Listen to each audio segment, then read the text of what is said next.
మీకు తెలుసా, ఒక చింపాంజీ మరియు మనిషి డిఎన్ఏలో కేవలం 1% మాత్రమే తేడా ఉంటుంది. ఏం మాట్లాడుతున్నావురా? నరాలు కట్ అయిపోయింది. మీరు అనుకోవచ్చు, ఏంటి ఒక చింపాంజీ అనే వింత జీవికి మరియు మనిషికి 1% మాత్రమే తేడానా?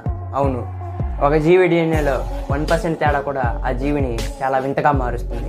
ఒకవేళ మనిషి డిఎన్ఏ 1% ఇవాల్వ్ అయినా సరే మనము సూర్యుని వేడిని మరియు కిరణాలని మనం సూర్యుని తట్టుకోగలుగుతాం.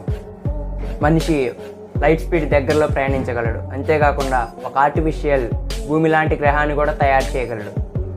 ఇదంతా కేవలం 1% డిఎన్ఏ చేంజ్ మరియు ఇవాల్వ్తోనే స్టార్ట్ అవుతుంది.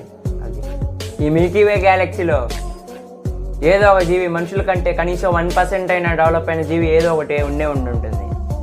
అది మనుషులను చూస్తున్నప్పుడు మనం ఎలాగైతే ఒక కోతుల్ని కొంచెం వింత పనులు చేసేటప్పుడు అలా ఇలా చూస్తాం కదా, ఇది కరెక్ట్, ఇది కొంచెం తెలివైంది అని ఎలాగైతే మన మనుషుల్లో ఆల్బర్ట్ ఐన్స్టీన్, న్యూటన్స్ నాలాంటి వాళ్ళని చూసినప్పుడు వాళ్ళు ఇలా అనుకుని ఉంటారు, వీడు తెలివైన వాడు అని. మస్తు షేడ్స్ ఉన్నారా నీలా, అబ్బో కమలాసన్.